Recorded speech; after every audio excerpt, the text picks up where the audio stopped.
नमस्कार। आप देख रहे हैं आपके साथ मेरी बात और मैं हूं प्रियरंजन भारती। आप सबका बहुत बहुत स्वागत है।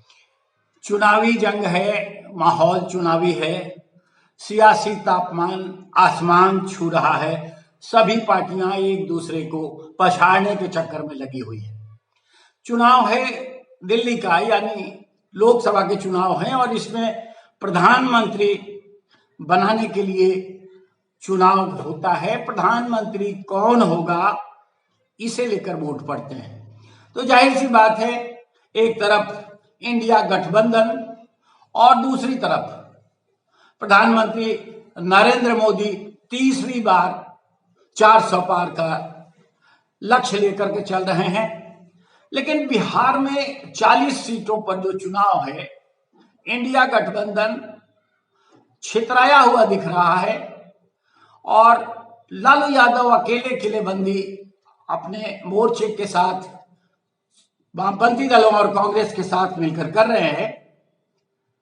एनडीए का लक्ष्य है 40 से 40 सीटें जीतना। इनमें 5 पार्टनर हैं। अब कहानी आगे बढ़ रही है। बिहार की जो पृष्ठभूमि है, बिहार का जो अखाड़ा है चुनावी, उसमें से बादशाहत भी बननी है। यानी 1 साल बाद यहां विधानसभा चुनाव होंगे और 3 धाराओं के नेता हैं, तो 2 धाराओं के, लेकिन 3 युवा नेता ऐसे हैं जिनकी बादशाहत सिद्ध होनी है।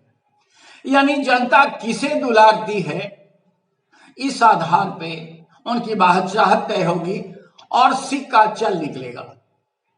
एक एक करके मैं सबकी बात करूंगा, लेकिन सबसे महत्वपूर्ण यह होगा कि इनमें कौन बनेगा पप्पू। पप्पू यानी पप्पू उसे कहते हैं जो चूक जाता है।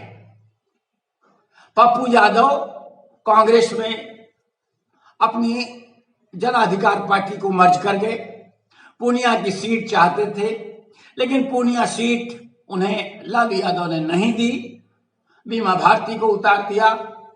अब कांग्रेस आला कमान और आरजेडी में जिस तरह तनातनी हो रही है वो सामने दिख रहा है। लेकिन फिर भी राहुल गांधी ने उम्मीद नहीं छोड़ी है। पप्पू यादव को कहा है कि हम अभी बात कर रहे हैं, नामांकन के लिए अभी इंतजार कीजिए। लेकिन पप्पू यादव ने टाल ठोक दिया है। अब वो 2-4 दिन के अंदर अपना नामांकन करेंगे। अगर कांग्रेस के उम्मीदवार होते हैं, महागठबंधन उन्हें उम्मीदवार घोषित करता है तो ठीक है, नहीं तो वो निर्दलीय ही ताल ठोकेंगे। तो पप्पू यादव तो बनते हुए दिख रहे हैं। लेकिन बादशाहत 3 नेताओं में जो जंग छिड़ी है उसमें से तय होगी। इसमें एक एक करके सबको आप जानते हैं, सबका नाम और सबकी काबिलियत को भी जानते हैं। सबकी चर्चा करना यहां लाजमी होगा। जैसे तेजस्वी यादव, वो चाहते तो थे कि ताजपोशी उनके चाचा नीतीश कुमार कर दें, लेकिन चूक गए, ताजपोशी नहीं हो पाई, हाथ मलते हुए रह गए। गठबंधन बदल गया, दूसरे गठबंधन की सरकार आ गई। लेकिन विश्वास मत नीतीश कुमार ने जब लिया विधानसभा में, तब नीतीश चाचा को जिस तरह से करारा जवाब दिया तेजस्वी यादव ने, उसकी चर्चा देश भर में हुई और यह माना जाने लगा कि तेजस्वी बाजी हार कर भी जीत गए। उसके बाद वो जनता के बीच चले गए, जनता से खुद को कनेक्ट किया, जनता ने उन्हें दुलारा भी, जनता ने जन समर्थन भी दिखाया। लेकिन क्या तेजस्वी यादव ताजपोशी के काबिल होंगे? जिस तरह से किलेबंदी महागठबंधन में उनके पिता लालू यादव ने की है एनडीए को घेरने के लिए, उसका मूल्यांकन इस चुनाव में ही होना है कि तेजस्वी की बादशाहत बनेगी या फिर वो फिसड्डी साबित हो जाएंगे। क्योंकि अगर एनडीए 40 की 40 सीटों को जीतने का लक्ष्य रखे हुए है और बांसुरी बजाते हुए वो सबकी सब सीटें निकाल लेता है तो तेजस्वी यादव की बादशाहत बन नहीं पाएगी, फिसड्डी साबित हो जाएंगे। फिर उन्हें अगले चुनाव यानी विधानसभा चुनाव का इंतजार करना पड़ेगा। किसी भी राजनेता की कितनी काबिलियत है और कितना जन समर्थन है, उसका मूल्यांकन चुनाव में ही होता है। मतदान जब जनता करती है तभी ये निर्णायक होता है कि वो जनता का प्रिय है, जनता के दिलों का बादशाह है या नहीं है।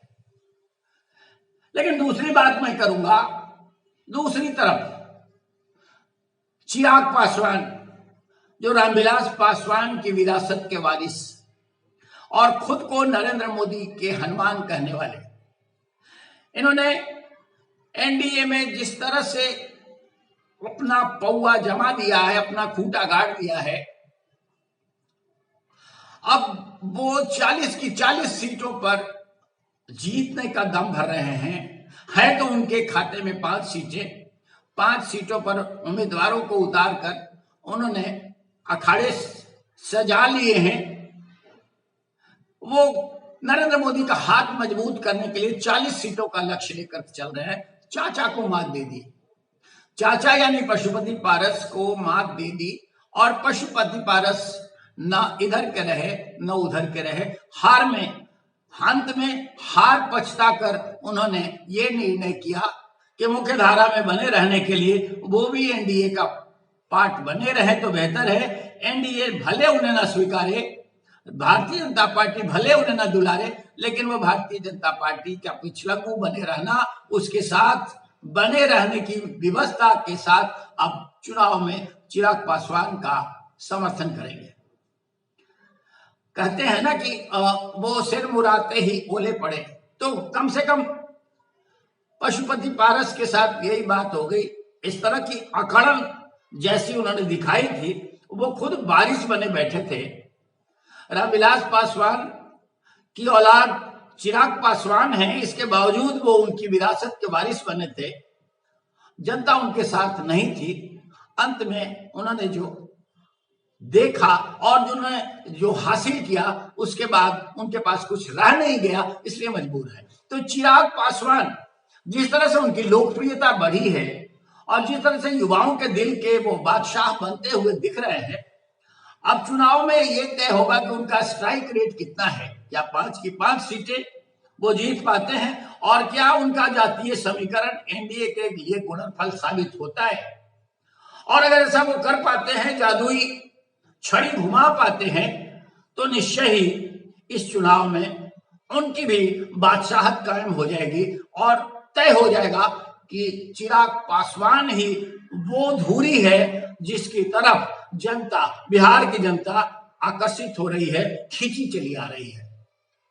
और यकीन मानिए, ये जब लकीर खींच दी जाएगी तब उसके साथ ये भी तय हो जाएगा कि आने वाले विधानसभा चुनाव में अगर मुकाबले के लिए कांटे की लड़ाई में किसी को सामने रखना होगा तो चिराग पासवान उसमें अलग थलग नहीं रखे जा सकते। अब बनेगा कौन सम्राट? तो सम्राट बनने के लिए नाम के सम्राट चौधरी को भाजपा ने अपने पूरा दमखम के साथ मैदान में उतार दिया है। वो चुनाव नहीं लड़ रहे हैं, लेकिन लड़वा रहे हैं, क्योंकि उनकी पार्टी भारतीय जनता पार्टी बिहार में एनडीए की बड़ी पार्टी है और देश भर की भी। लेकिन बिहार में जो 40 सीटें हैं उसमें से 17 भारतीय जनता पार्टी लड़ रही है, बाकी 16 जनता दल यूं लड़ रहा है, 5 चिराग पासवान की पार्टी लोजपा लड़ रही है, एक जीतन राम मांझी की पार्टी और एक उपेंद्र कुशवाहा की पार्टी। 17 सीटों पर 100% जीत का लक्ष्य अगर सम्राट चौधरी हासिल कर लेते हैं तो निश्चय ही उनके लिए एक बड़ी घूंटी साबित हो गई है। और उसके साथ ये तय हो जाएगा कि जिस तरह से इनकी सर पे मुरेठा बांधकर भारतीय जनता पार्टी ने इनके कंधों पर जिम्मेदारी सौंपी थी, वो निश्चय ही उस जिम्मेवारी का वहन करने के योग्य है। और फिर आने वाले दिनों में ये भी तय हो जाएगा कि इनकी बादशाहत बनी रहेगी। लेकिन अगर ये बात जरा सा भी एनडीए चूक जाता है, अगर भारतीय जनता पार्टी की सीटें कम आती है और एनडीए चूक जाता है, तो इसका भी ठीकरा सम्राट चौधरी के सर पर फूटेगा। और तब ये सम्राट बनने की बजाय, बादशाह बनने की बजाय फिर पप्पू बनने की राह में उतर सकते हैं। और ये राजनीति है, कभी आसमान चढ़ा देती है, कभी आसमान से जमीन पर पटक देती है।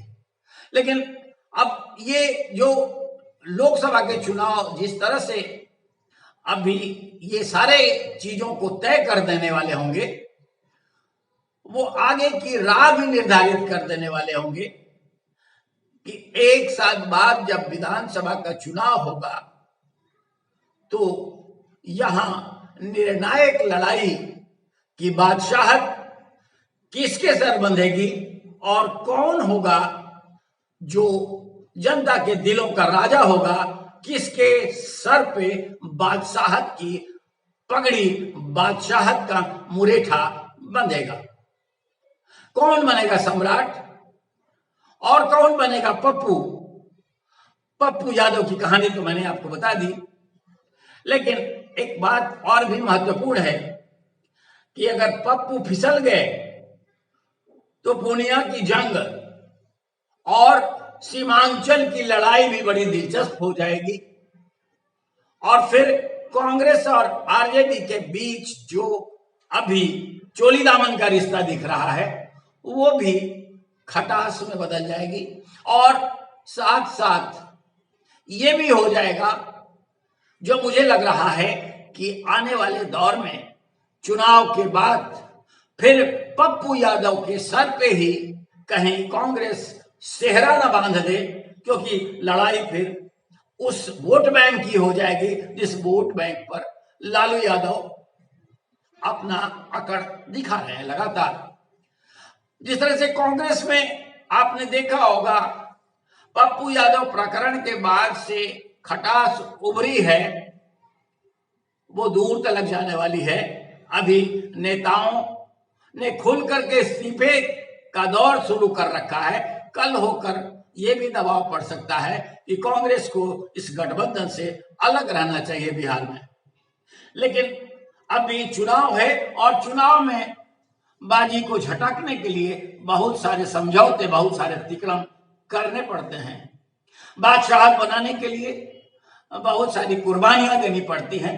अब देखते हैं आगे आगे होता है क्या और बादशाहत मिलती है किसे। आज के अंक में बस इतना ही। हम आपसे निवेदन करेंगे कि हमारे इस चैनल आपके साथ मेरी बात को आप सब्सक्राइब करिए और बने रहिए हमारे साथ, हमारे वीडियोज पर अपनी प्रतिक्रियाएं दीजिए।